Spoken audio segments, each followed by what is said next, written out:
আসসালামু আলাইকুম রহমতুল্লাহ। প্রিয় দর্শক, কুমিল্লার নাঙ্গলকোটে উপজেলায় দুই কিশোরীকে রাস্তা থেকে তুলে নিয়ে ধর্ষণ করেছে বিএনপি যুব দলের একজন কর্মী এবং তার সহযোগীরা।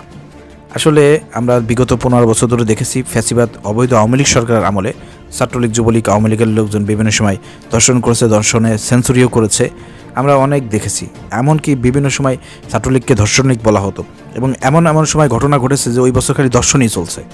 তো আজকে 5 আগস্টের পর এই স্বাধীন বাংলাদেশে ছাত্রলীগ, আওয়ামী লীগ, যুবলীগ নাই, তারা ধর্ষণ করতেছে না, কিন্তু ধর্ষণ করতেছে কারা? এখানে আমরা যে নিউজটি পেলাম, প্রিয় দর্শক, যুবদল এক কর্মীর নেতৃত্বে 10-12 জন তাদেরকে গণধর্ষণ করেছে। আমরা ঘটনা একটু বিস্তারিত আপনাদেরকে পড়ে শোনাবো, আপনারা স্ক্রিনে দলিল প্রমাণ সহকারে আপনারা দেখতে পাবেন।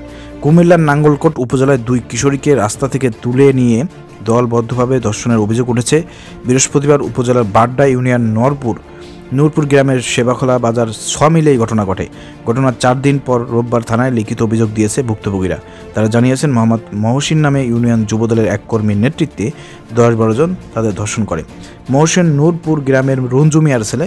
ঘটনার পর থেকে তিনি পালাতক। ভুক্তভোগী কিশোরীদের মধ্যে একজনের বাড়ি চাঁদপুরে আর একজনের লক্ষ্মীপুরে। তারা কাজের সূত্রে কুমিল্লা শহরে থাকে।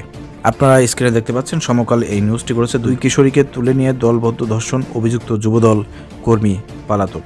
আমরা আরেকটা নিউজ দেখব, প্রিয় দর্শক, আপনারা দেখতে পাচ্ছেন স্ক্রিনে। প্রথম আলো নিউজটি করেছে, গ্রামের শহীদুল ইসলামের সঙ্গে তাদের একজনের মুঠোফোনে প্রেমের সম্পর্ক গড়ে ওঠে। 9 জানুয়ারি তারা শহীদুলের সঙ্গে দেখা করতে যায়।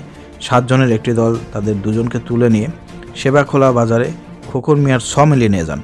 যুবদল নেতা মহসিনের নেতৃত্বে দুপুর 12টা থেকে বিকাল 4টা পর্যন্ত দলবদ্ধভাবে তাদের ধর্ষণ করা হয়। এই ঘটনায় ভিডিও ধারণ করে রাখে। বিষয়টি কাউকে জানালে ভিডিও ফেসবুকে ছড়িয়ে দেওয়ার হুমকি দেওয়া হয়। তবে কি সেঞ্চুরিয়ান ধর্ষক আওয়ামী লীগ সন্ত্রাসীদের পথেই হাঁটছে বিএনপি? যাদের কাছে আমাদের মা বোনদের নিরাপত্তা নেই, তাদের কাছে আমাদের রাষ্ট্র কতটা নিরাপদ? এবার চিন্তা করে দেখেন। এই হচ্ছে বিএনপির চরিত্র। পুরো বিএনপিকে তো দোষ দিলে হবে না, কিন্তু তারেক রহমানের মান সম্মানকে নষ্ট করতেছে এই ধরনের কিছু লোকজন। এখানে কিন্তু এই দুই তরুণের কিন্তু দোষ আছে।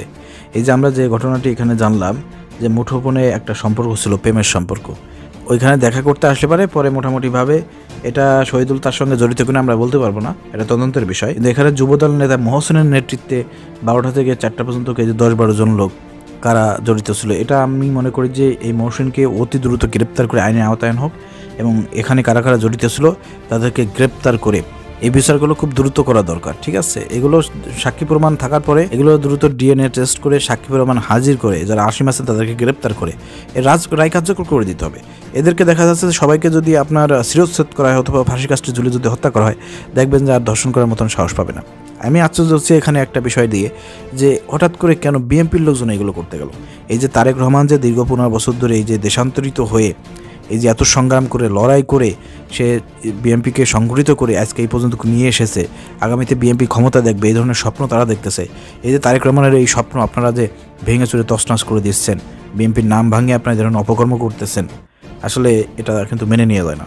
তারেক রহমানের প্রতি আমার একটা কড়া অনুরোধ থাকবে যে বিএনপির নেতাকর্মীরা সারা বাংলাদেশের যে প্রান্তে যেখানে যারা অপরাধ করবে তাদেরকে চিরতরের জন্য, যারা বড় বড় রকমের ক্রাইম করবে, অপরাধ করবে, এদেরকে চিরতরের জন্য বিএনপিতে একবার আপনারা নিশ্চিত করে দেবেন, তাদেরকে আপনারা একেবারে বরখাস্ত করবেন এবং স্থানীয়ভাবে বিএনপি নেতাদেরকে বলে দেবেন যে তাদেরকে যাতে শেল্টার না দেয়, তাদেরকে যাতে পদপদবি না দেয়, তাদেরকে যাতে দলের মধ্যে অন্তর্ভুক্ত না করে।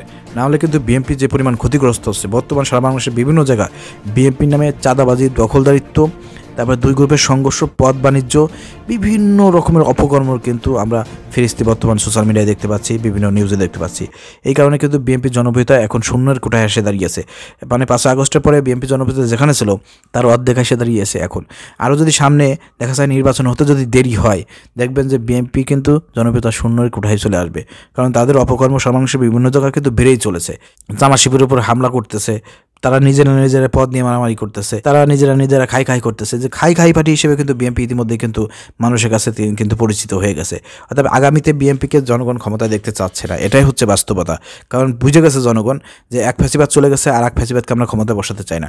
না হলে কিন্তু আমাদেরকে আবার সেই 2000 ছাত্র যেভাবে জীবন দিয়েছে ফ্যাসিবাদকে উৎখাত করার জন্য, পরবর্তী ফ্যাসিবাদ জন্ম হলে পরে বিএনপির মধ্যে, তখন বিএনপিকেও আমাদের উৎখাত করতে গেলে হাজার হাজার মানুষকে জীবন দিতে হতে পারে। অর্থাৎ মানুষ এখনই সতর্ক হচ্ছে যে বিএনপিকে আর ক্ষমতায় আনা যাবে না। আর জনগণ তো দেখতেছে এই যে একটা নিউজ, এটা খুব মারাত্মক জিনিস। দুই তরুণী যাচ্ছে, প্রেমের সম্পর্ক থাকুক আর যাই থাকুক, দেখা করতে আসছে, কিন্তু আপনি তাদেরকে দেখতে পাইছেন আর রাস্তা থেকে তুলে নিয়ে গিয়ে এরকমের আটকে 6 মিনিটের মধ্যে আপনারা ধর্ষণ করলেন। এটা কি মানায়? অতি বিলম্বে পুলিশ প্রশাসনকে বলতে চাই, এই মহসিন যেখানে থাকুক না কেন তাকে গ্রেপ্তার করে আইনের আওতায় নিয়ে এমন কঠিন শাস্তি দেবেন যে ওর বাপ দাদা 14 গোষ্ঠীর নাম ভুলে যাবে, নেক্সট টাইম এই ধরনের কাজ করার সুযোগ তো পাবেই না।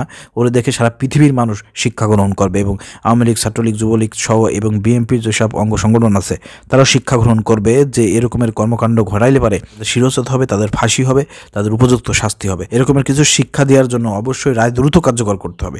ধন্যবাদ সবাইকে। আসসালামু আলাইকুম রহমতুল্লাহ।